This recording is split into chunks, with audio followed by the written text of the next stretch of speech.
June 2025. The world held its breath. Israeli jets launched a surprise strike on Iran military infrastructure, the most direct and dangerous escalation in years. Explosions echoed near Natanz and Isfahan. Iran vowed revenge. Israel warned of more to come. But this wasn't the beginning. This attack was just the latest chapter in decades-long Cold War, fought through assassinations, cyber warfare, and regional militias. A war that not began in 2025, but in 1979. And some people say it began way before. In this video, we'll unpack how we got from revolution to retaliation, from diplomacy to drones, and why the Iran-Israel conflict might be one of the most dangerous flashpoints in the modern world.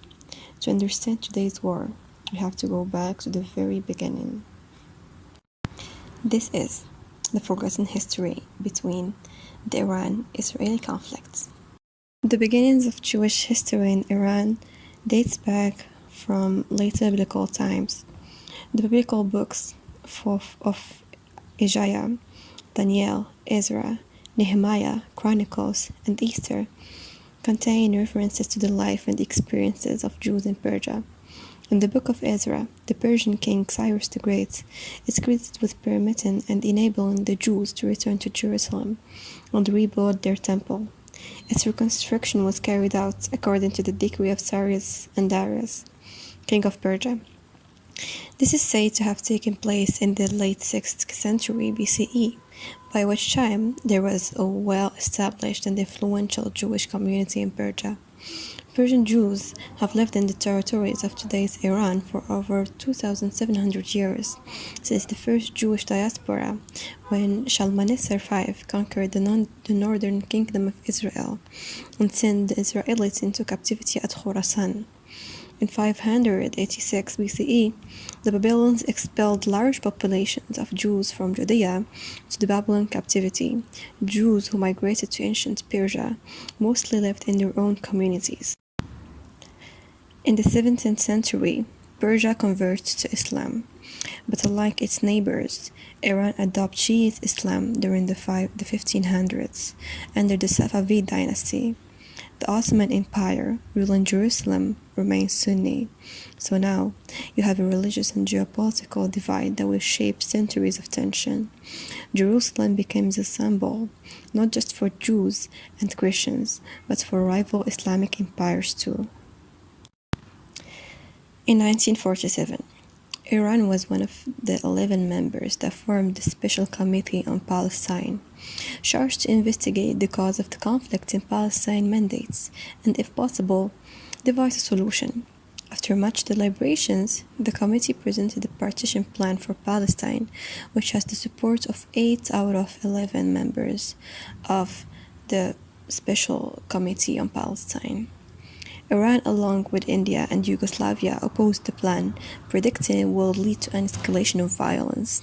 Arguing that peace could only be established through a single federal state, Iran voted against the partition plan when it was adopted by the UN General Assembly. Shah Mohammad Reza Pahlavi predicted that the partition would lead to generations of fighting.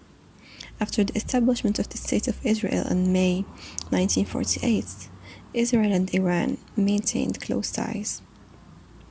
Iran was the second Muslim-majority country to recognize Israel as a sovereign state after Turkey.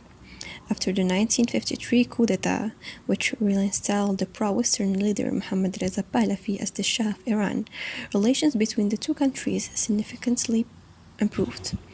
After the Iranian Revolution, in which Pahlavi was ousted and Iran's secular monarchy was replaced by an anti-Western Islamic republic, Iran severed diplomatic and commercial ties with Israel.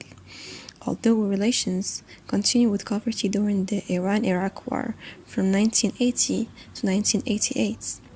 After the 6 Days War, Iran supplied Israel with a significant portion of its oil needs, and Iranian oil was shipped to European markets via the joint Israeli-Iranian Eilat-Ashkelon pipeline. Trade between the countries was brisk, with Israeli construction firms and engineers active in Iran. El Al, the Israeli national airline operated direct flights between Tel Aviv and Tehran. Iranian-Israeli military links and projects were kept secrets, but they are believed to have been wide-ranging. For example, the joint military project, Project Flower, was from 1977 to 1979, an Iranian-Israeli attempt to develop a new missile. At 1979, Israel owed about $1 billion to Iran for business conducted before the Iranian Revolution.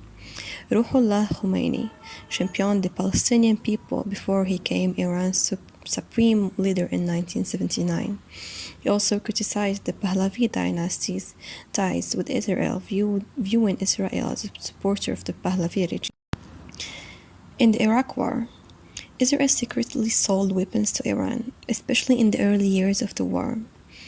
Its motivation was that Israel saw Iraq under Saddam Hussein as the greater threat, especially after Saddam's nuclear ambitions and his use of chemical weapons.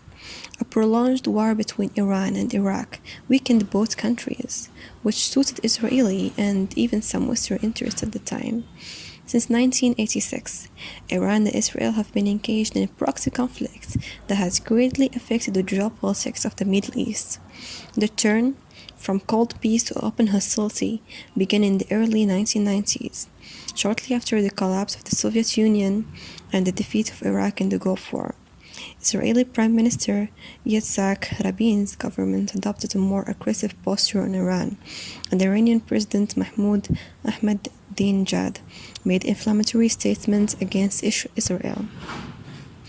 Other factors contributing to the escalation of tensions include the Iranian nuclear program, Iran's funding of Islamist groups such as Hezbollah, Palestinian Islamic Jihad, Hamas, and the Houthis, and Iran's involvement in attacks such as the 1992 Buenos Aires Israeli embassy bombing and the 1994 AMIA bombing, as well as Israeli threats of military action. Since that period, Iran and Israel have avoided direct war. Instead, they fight in the shadows. Israel strikes Iranian targets in Syria. Iran arms Hezbollah in Lebanon and supports Hamas in Gaza. In 2024, that changed, with Iran launching missiles from its own soil, but the proxy war was never really stopped. Recently, in 2025, Israel carried out strikes against Iranian nuclear and military targets the day after IAEA declared that Iran had violated its obligations regarding nuclear proliferation. This strike is definitely not an isolated event. It was the eruption of decades of tension boiling beneath the surface. From the ashes of the Islamic Revolution to covert wars in Syria, Lebanon, and cyberspace, Iran and Israel have been locked in a high-stakes chess game with global consequences. It's a conflict driven by ideology, identity, and the fear of annihilation, but also by power, politics, and regional dominance. And while missiles may fall and threats may rise, one truth remains. As long as mistrust defines diplomacy and war defines strategy, peace will remain just out of reach.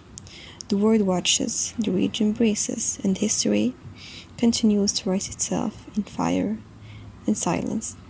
The question now is not if this conflict will escalate, but how far it will go. If you want a video on the recent conflicts, don't forget to write that in the comments and tell me your opinion about this first video of mine. Thank you for watching.